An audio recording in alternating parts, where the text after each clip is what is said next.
Today, I want you to look deep inside yourself.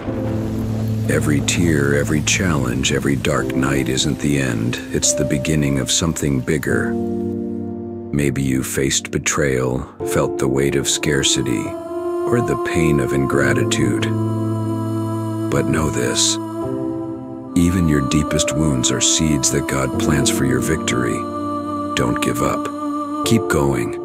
God's purpose is so much bigger than your pain. He never abandoned you. Even through the storms, He's shaping your story.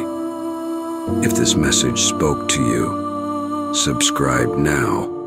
Like, comment, and share.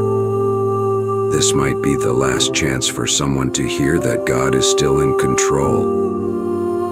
Where the enemy puts a period, God writes a new story.